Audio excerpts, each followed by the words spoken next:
Students मुझसे पूछते हैं कि सर क्या बिना ग्रामर के, बिना वोकैबुलरी के इंग्लिश सीखी जा सकती है? तो मैं बोलता हूं बिल्कुल सीखी जा सकती है।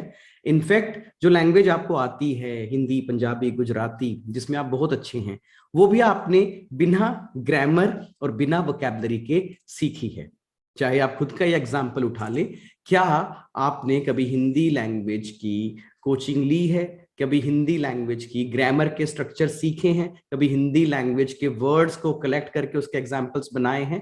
फिर ये सलाह इंग्लिश सीखते वक्त क्यों दी जाती है? इंग्लिश के टीचर क्यों कहते हैं ग्रामर सीखो, tenses, modals, part of speech सीखो, या डेली वोकैब नोट करो, उसके एग्जाम्पल बनाओ? मैं खुद ये सलाह बच्चों को देता हूं, और वो इसलिए देनी पड़ती है क्योंकि बच्चा हमें कहता है जी 1-2-3 महीने में इंग्लिश सिखा दो। 1-2-3 महीने में तो यही तरीका है, लेकिन अगर आपके पास थोड़ा वक्त ज्यादा है, आप 6 महीने, साल स्पेंड करना चाहते हैं, तो आप नेचुरल जो तरीका है लैंग्वेज लर्निंग का, इंग्लिश लर्निंग का, वो इस्तेमाल कर सकते हैं। जिस तरीके से सेलिब्रिटीज ने इंग्लिश सीखी है, आपको क्या लगता है प्रियंका चोपड़ा, आलिया भट्ट, सुष्मिता सेन, इन्होंने इंग्लिश कैसे सीखी है? ग्रामर सीख के, वोकैबुलरी कलेक्ट करके? जी नहीं। ये ऐसे परिवारों में थे जहां रोज इनके कान बहुत सारी अच्छी बेहतरीन इंग्लिश सुन रहे थे, जहां ये कुछ इस तरह की चीजें पढ़ रहे थे जो इंग्लिश लैंग्वेज में थी। जस्ट बिकॉज कि उनके कान इंग्लिश सुन रहे थे, उनकी जुबान ने धीरे धीरे इंग्लिश बोलना शुरू कर दिया। ये बिल्कुल वैसा ही है, जिस जगह आप पैदा हुए हैं, गुजरात में हुए हैं तो आपके कानों ने गुजराती सुनी तो आपको गुजराती आ गई। पंजाब में पैदा हुए हैं तो आपके कानों ने पंजाबी सुनी तो आपको पंजाबी बोलनी आ गई। उसी तरह का फिर हम टेक्स्ट पढ़ते हैं तो हमें वो लिखना भी आ जाता है। तो एक चीज तो तय है, अगर आप अच्छी स्पीकिंग करना चाहते हैं तो आपको उसके लिए अच्छा सुनना पड़ेगा उस लैंग्वेज को, और अगर आप अच्छी राइटिंग करना चाहते हैं तो आपको उस लैंग्वेज को पढ़ना पड़ेगा। तो जो स्टूडेंट्स बहुत अच्छे इंग्लिश कम्युनिकेटर बनना चाहते हैं, अच्छे स्पीकर बनना चाहते हैं, तो वो इंग्लिश सुनना शुरू कर दें, और जो अच्छे राइटर बनना चाहते हैं वो इंग्लिश को पढ़ना शुरू कर दें। लेकिन कैसे?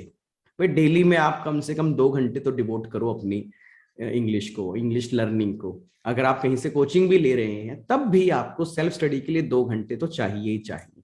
तो उनमें से आपको 30 मिनट्स देने हैं सीटी को। जी हाँ, ये एक एक्टिविटी है। सीटी का मतलब सेलिब्रिटी टॉक, और कुछ करने की जरूरत नहीं। डेली यूट्यूब पे जाके किसी भी सेलिब्रिटी को आप पिक कर लो। प्रियंका चोपड़ा उठा लिया किसी दिन कि उनके 30 मिनट के टॉक को सुनना है ध्यान से, अगले दिन दीपिका पादुकोण को टॉक को सुनना है, अगले दिन शाहरुख खान के टॉक को सुनना है, अगले दिन कोई और हीरो उठा लो आप।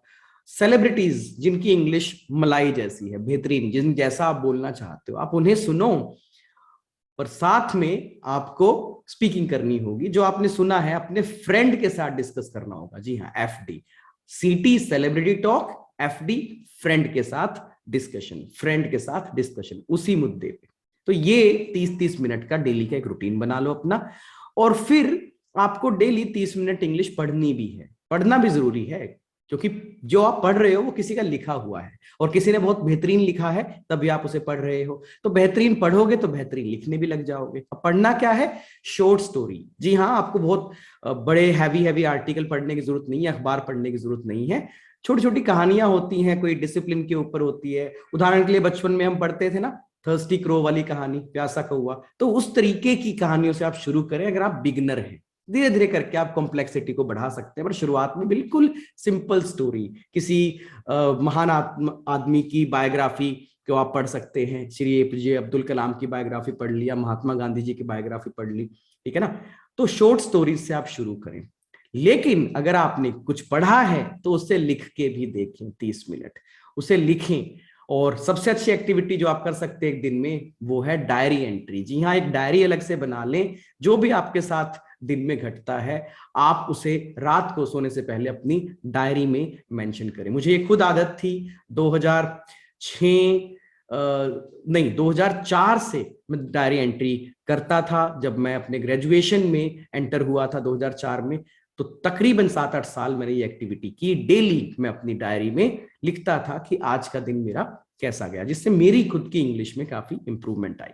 तो ये तरीका अगर आप लगाओगे और कंसिस्टेंटली लगाओगे तो ये 2 घंटे की एक्टिविटीज हैं डेली की, इन्हें लगाते रहो। मैं प्रॉमिस करता हूं, you don't need grammar, you don't need a separate vocab collection, बस इस एक्टिविटी को करते रहो, you will and up speaking good English, writing good English, you will understand more listening, you will understand more reading. और ये चारों चीजें कहां चाहिए? आइल्स के टेस्ट में चाहिए। बच्चे सीधा आइल्स करने लगते हैं, नहीं, पहले इन एक्टिविटीज को कीजिए, अपनी लाइफ में, अपने लाइफस्टाइल में इंग्लिश को लेके आइए, उसके बाद आइल्स में आने का फायदा होगा। तो मेरी ये सलाह अगर आप लगाते हो अपनी लाइफ में तो definitely you will become good English communicator in all the 4 modules, listening, speaking, reading, writing. Keep learning. खुश रहें, आबाद रहें।